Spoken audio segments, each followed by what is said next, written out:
That elbow's gonna be a problem, isn't it? Hi everybody, it's Queen Jelly and welcome to or welcome back to my toy box. This is a doll and toy themed YouTube channel meant for adult collectors like myself. With that being said, today's unboxing is going to be of the SDCC Voltageous Frankie. Before we get started, I do a little bit of a doll chat where I'll sit here and talk with you guys for a little bit about the doll or some things going on. Then we'll look at the doll in the box, and then of course we'll look at the doll out of the box. Those are the sections that it will be broken up into, so feel free to use the scrolled bar down below if you're only interested in particular sections. With that being said, I am so excited to have her. This is basically one of my Grail dolls. I never really thought about her as a Grail doll, but when I saw her, I realized that I probably should have. Grail for me is kind of hard to pin down because I feel like some people get too many Grail dolls and then they really kind of lose the meaning of that. But for me, I have been able to get my hands on all of the modern era SDCC dolls. The only one that I missed was Voltageous because she was the very first one that came out, and it was before I had a pretty good track record of getting Mattel dolls if I was interested in them. Particularly, I mean the Mattel Creations dolls. My first couple launches, I wasn't able to get it, and then after that, there was only one that glitched out on me, which was the Annabelle collector. Everything after that, if I wanted it, I was able to get it so far. Of course, knock on wood.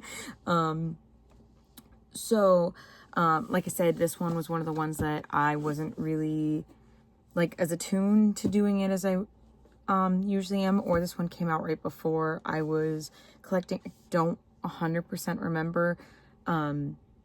Probably something I could have looked up, but anyway, what I was trying to say is that I have all of the other SDC modern era dolls. So I have the Ghoulia, I have the Twyla, and the Draculaura that have all come out for the event. They were all the like continuations of previous lines, but again, I was not able to get my hand on her previously.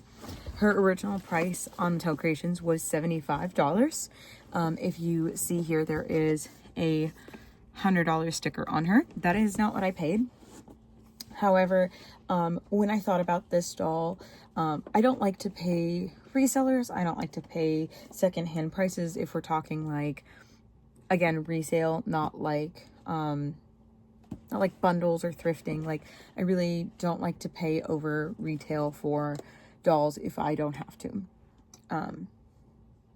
But for her, I considered about $100 to be about what I would pay because, again, her base doll was $75. Then you have to add on taxes and shipping, and then of course the reseller wants to make a little bit of money. So $100 isn't ridiculous. It's not triple or quadruple the price of her base doll, and it's, you know, getting everybody about it, you know, it's a fair amount, right? So that was what I was kind of considering. So when I was at the convention that I was at the other weekend and I saw her for $100, I was considering it, and I was looking at her and I was talking to my partner and I was like, yeah, I think I really want her because she's a doll I've been looking for, and that's the price that I kind of like set in my head. The only thing was I had budgeted for most of the things that I was getting. She was not outside of the budget. However, she wasn't something that I expected to find. So it kind of just, with conventions, you can never plan exactly what you're going to find. But like, I had like certain things in my head that I was looking for, and she wasn't on that list. Again, she's something that I've looked at online previously. She's something that would add to my collection, especially because it's Frankie, and I love collecting Frankies. And so like, there's a lot of reasons to it. It wasn't an impulse purchase, especially because, as I'm getting to, I was talking to him and I was like, hey, let's go on lunch. When we come back from lunch, and I'll think about her while we're there, because I like to kind of think about things and like if they're still in my head, or like I like decide between, because I like to see everything first, right? And it was one of those really big conventions. It took us 2 days to do the first lap. So like, it was huge. So I didn't want to like impulse buy her, right? So I said that, and then this woman who was working at the booth walks up to me and says, hey, he said he can do 85. And I said, 85? I'll do 85. Because again, remember, what was her base price? $75. So after taxes and shipping, you're paying 85, right? If not more, to be honest. But yeah, so I said 85, I will do 85. Again, it's a doll I've been looking for. It's just $10 over retail. And like I said, especially if you add on like taxes and everything else, great price. So he pulls it up and says, yeah, I'll do 85 because just to let you know, the box is crushed. So that's why. Obviously, he's had it with him for a while. He's been carrying this back and forth, and he was like, I'm kind of tired of it. If somebody's interested, I want to get it out. And I said, a little bit of damage on the box. That's okay, because I'm going to debox her anyway, especially because if you look in there, there is a loose rubber band. So she is, she's ready to come out. She's been in here for a little bit. I don't have the exact stats on that. I can look it up if I remember to in between these clips. Sometimes I remember and sometimes I don't. But yeah, so I did get her for approximately retail, which is so exciting, especially for how old she is. And considering is that I saw this same doll at another booth for a lot more. And I also saw the original black and white Frankie, the original SDCC one. And it had a price tag on it that was, I don't want to like give it away. I'm trying to figure out how to word this. So when I saw the price tag originally, I thought it said $200, which I was like, oh, that's a little out of my price range, but that's not crazy. And then I noticed the comma and the one before it, it was $1,200. And I said, no, thank you. So yeah, I didn't get that one. And I also didn't notice until I saw someone else's picture later that they actually had this same Frankie there right behind it. I don't remember how much they had it listed for, but it was definitely more than 100, and it was definitely more than the 85 that I paid for them. But yeah, it was really funny when I jump scared myself because I thought it was 200 and it was 1,200. Especially considering I didn't even want to pay, like I was waffling about paying 100 for this one, and then like I said, I got her for 85, and I'm so happy because again, Frankie is one of my favorite Gen 1s to collect, and one of my favorite G3s to collect. I love the style of Frankie. I know that their character as far as like the G1 personality is not necessarily the best, but I like them for their design aesthetics, and I like them for their G3 characters. So but anyway, I think I've said the same thing over and over again. So I think we'll go ahead and go look at her on the desk at the box so we can finally get her out. So, all right. Thank you so much for watching so far. Please don't forget to do all of the YouTube things like, comment, and subscribe. And if it's available to you, please hype this video, and we will see you on the desk. And one more thing before we get started. For the time being, I'm only going to be posting once a week on Saturdays as opposed to my twice a week. I just haven't really been able to get back into the swing of things, especially because I'm going to be trying to work some overtime at work, so it's going to make it a little bit harder to keep up with the twice a week posting. So just giving you that little bit of an update. Again, this can kind of change from time to time, but that is my current plan. All right, so for the box design, here on the front, we have a bunch of lightning bolts going in every direction. We have a window here so we can see the doll. It says Voltageous in the lightning bolts. And then we actually have Voltageous herself running here around the corner. So we see a little bit of her hair and the back of her shoe. And then we see her face over here on the side. And then on the back is artwork of Frankie / Voltageous standing with the lightning bolts coming out of their hands, and it's all done in this like gray scale, minus where their eyes are colored. Very similar to how they did the Real drama series. And then down here we have some credits, which I always love when they work those into the boxes. And then here on the side, it has the Monster High logo. Now, as I said, this was the first return to SDCC of the modern era. So the original black and white Frankie was released in 2010, and this Frankie was released in 2022. She originally retailed for $75. Our 2023 doll was this Draculaura. The idea with this Voltageous was she was a black and white version of a pre-existing doll from Generation 1. Draculaura added on to the Freak to Chic line. Then so this was 23. In 24, we had Ghoulia that actually added on to this same Power Ghouls line, but added a new version of Ghoulia that didn't exist before. And then last year for 2025, we had our Twyla doll, who added onto our Sweet Screams collection. Just recently, Mattel Creations revealed, which unfortunately I was not able to get that doll. They released a Skeletor doll of Skeletor. Because she did not seem like she was selling out, I did put a weight on her, and I was hoping for her to go on sale, or at least to use a discount code for her. But unfortunately, when I was going to do some research about Voltageous, I did find out that she has sold out. However, not the point. The point is that they did tease a new River Styx doll to be coming out, and a lot of people thought that it might be the SDCC, including myself, from the look of the doll. But there is potential confirmation that she will not be the new SDCC for 2026.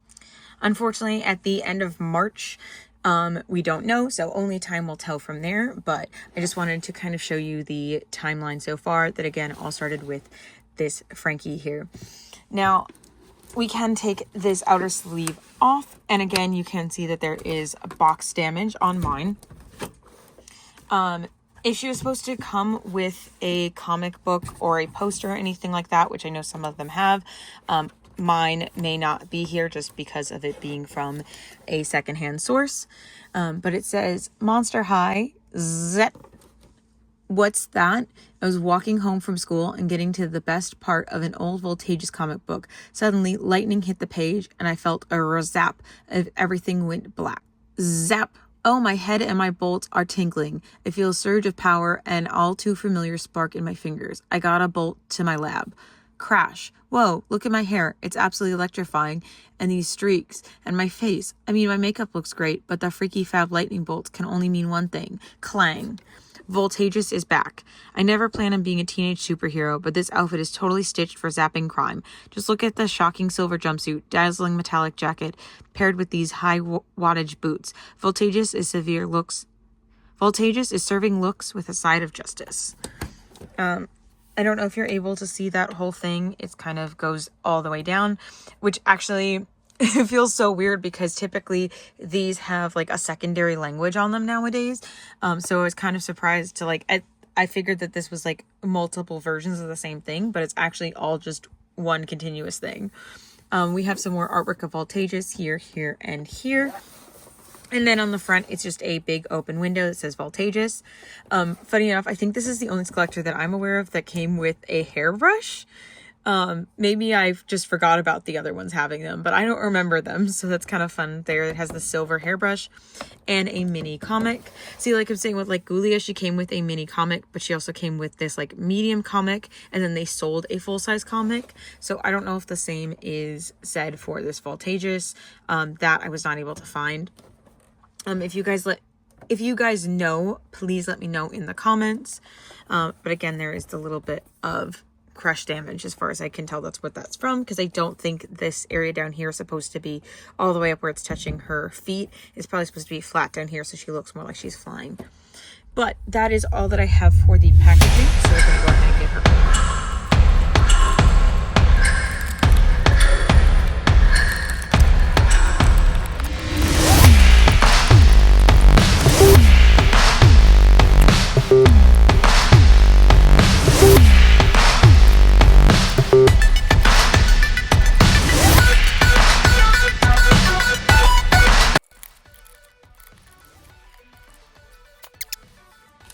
Couple things.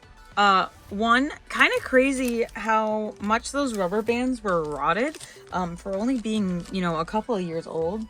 So again, along with the crush damage, I'm assuming this doll was not kept in the best place.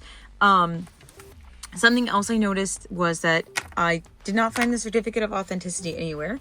So not that I care too much about those, especially since these dolls are all going to be staying in my collection personally. And I don't plan on selling them anytime soon. I don't really care too much about that. But it's just kind of interesting. Again, this was like one of the first collector dolls. Obviously we had, you know, like the Pennywise and like those like before her, from as my knowledge. Again, I'm not 100% expert on the era since I wasn't necessarily collecting at that point.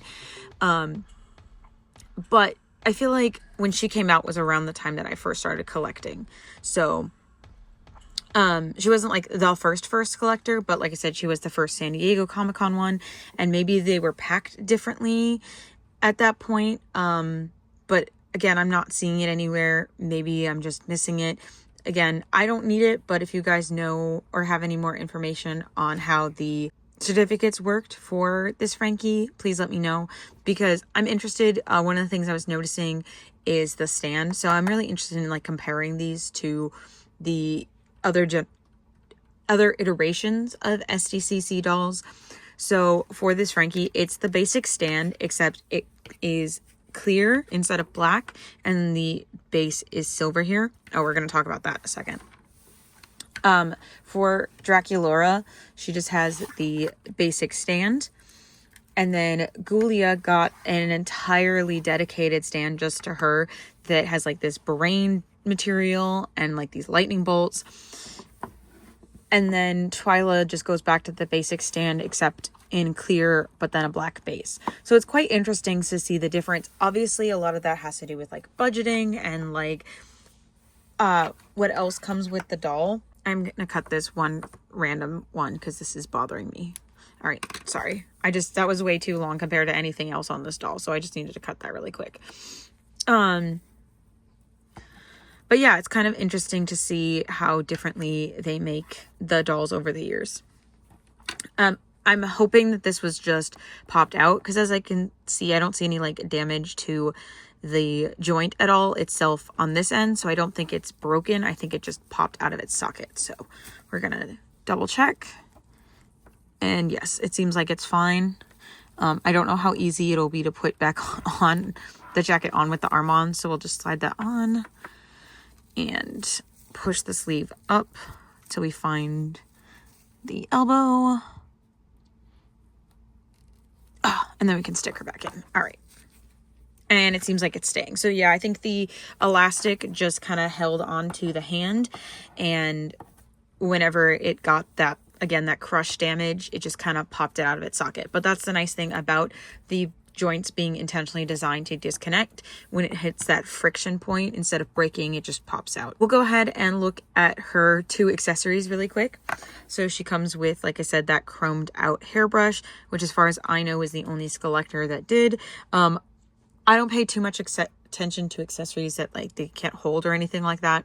So if I'm misremembering, please let me know as well. But she's the only one that I can remember.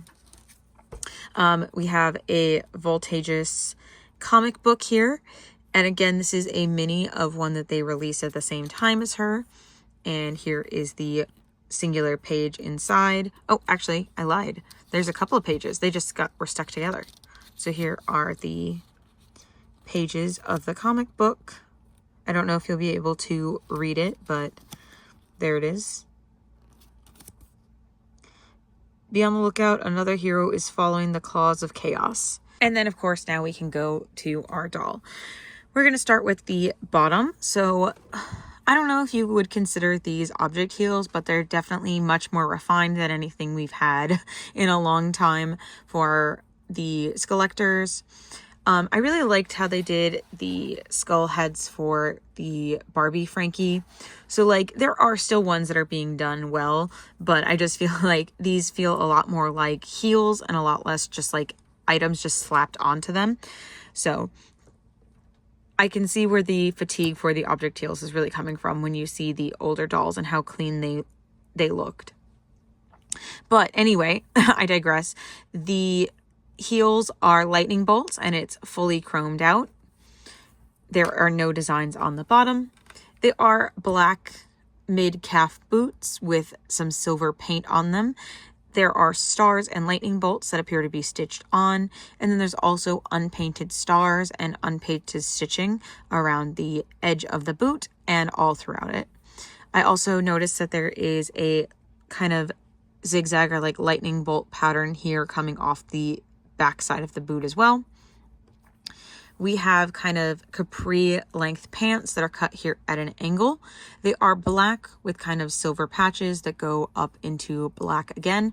It is actually a full bodysuit. I called them capris because that's the length of them, but they are not separate pants. It's all one suit. And there is a star here in the middle, kind of with lightning bolts and stitches coming off of it. There is a stitched on lightning bolt across the top, and she does have straps. She does have kind of ribbon straps going over her shoulders, and then she's wearing a large tinsel jacket that is made out of silver tinsel. It is removable and a separate piece from the bodysuit. This belt is also removable as it is velcroed on. It is fully silver with small painted details to, I guess, look like the holes on the buckles. Or I guess just black dots. She has on extra painted gloves that have the stars and lightning bolts on them as well.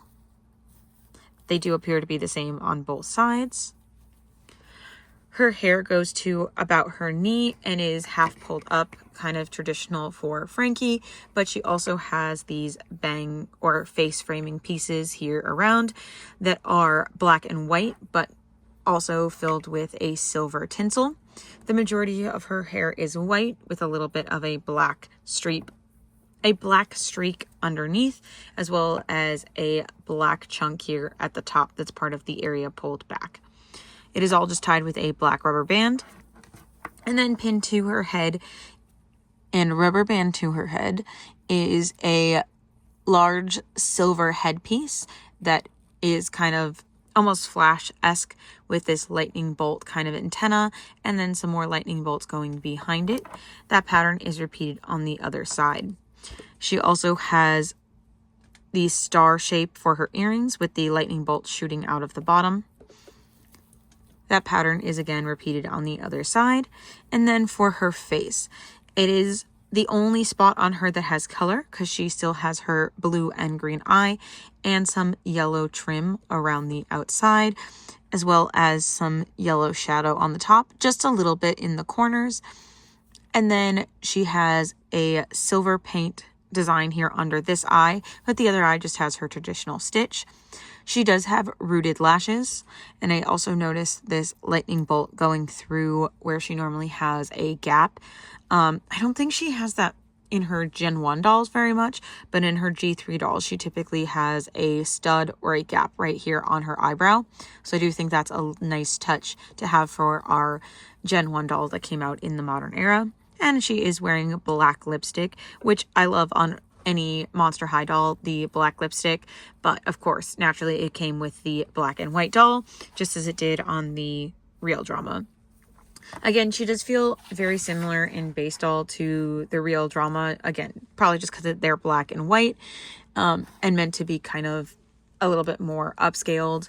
I did just notice she does have chromed out neck bolts like the Barbie Frankie has, which the Real Drama does not have the chrome neck bolts.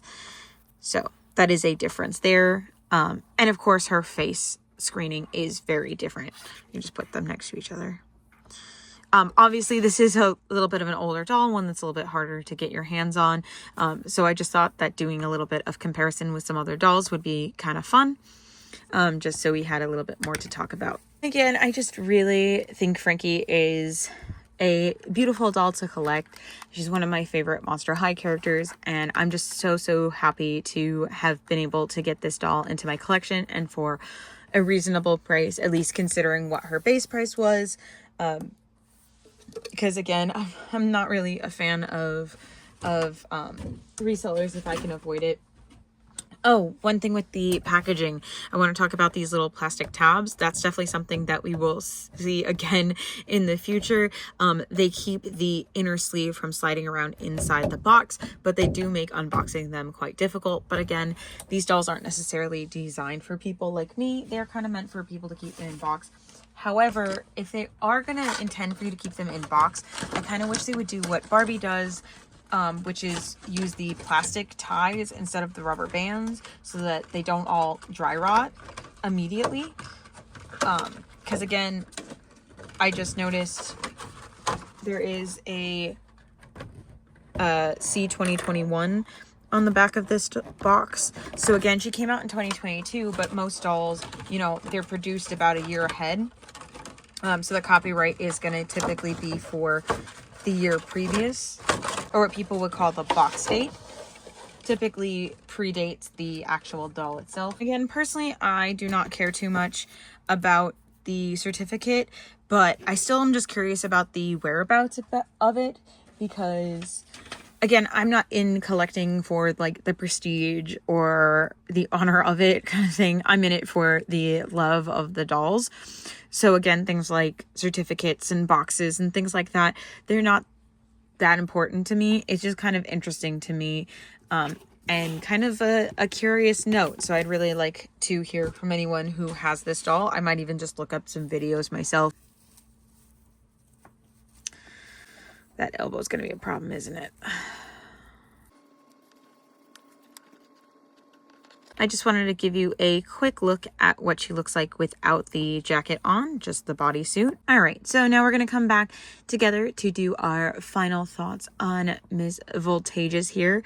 Again, I am so grateful to be able to have this one in my collection. I'm just not sure where I'm going to put her yet, if I'm going to put her up with my other Frankies or I'm going to keep her with the other SDCC dolls. They're all on the same shelf. They're just kind of segmented a little bit separately, again, because I do have a little bit larger of a selection with my Frankie dolls than I do with some of the others. I do keep my Frankie dolls kind of in a separate section, again on the same shelf, but just kind of separated off into their own little space, just because she is my favorite. So I do like to do that. I just also wanted to point out, so besides the elbow being a little loose, this leg joint is also a little bit loose, but it is fully connected in the socket. That is something that can happen with these kind of Gen 1 dolls, so I'm not too worried about it, especially because she is going to be a display doll rather than one of my play dolls. But I do just want to point that out, that this leg is a little bit loose, if that's something that could potentially bother you. Again, this elbow also is very loose. Again, I don't know how much of that comes from how the doll is designed or from whatever happened to this specific doll while she was with that other person, which is kind of crazy because he had like an all toy booth, and a lot of them were like older toys, and you would think that he would have taken care of them. So I don't know, maybe the damage happened before it was in his hands as well. But either way, for the price that I got her for, I'm okay with it. But anyway, I digress. I just want to point out my final thoughts here. Again, this is a older doll, so it doesn't matter really too much, but I am so very happy to still be able to share her with you guys.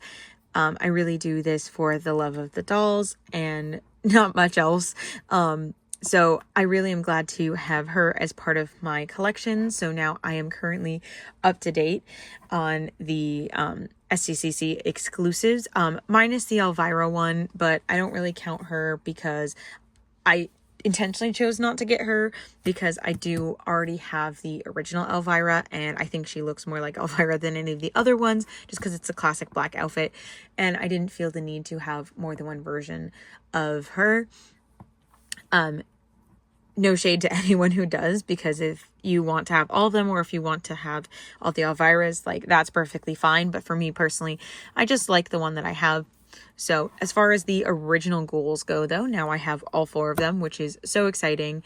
I think she's absolutely beautiful. I love the black and white. This tinsel jacket is just crazy. Again, I love the black lip and just the little splash of color with her eyes. I think they did an amazing job with her. Her hair is super soft, albeit a little bit sticky from the rotted rubber bands.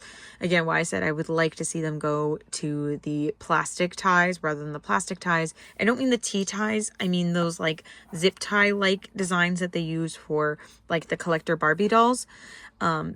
Over the rubber bands, because again, this one hasn't been in the box for, well, if she got boxed in 2021, let's be generous. It's now early 2026, so about 5 years, and a lot of the rubber bands were already rotted out. Again, it could just have been the condition she was kept in, but I just think that that's kind of, showing that if we want to keep them as in-box dolls, we may want to switch how we store them. But that's also hard to say because I'm someone who does debox my dolls anyway. And I think for environmentality, the plastic over the rubber bands, I don't know how much difference that is. So that is always, of course, something that we really need to be conscious of and aware of.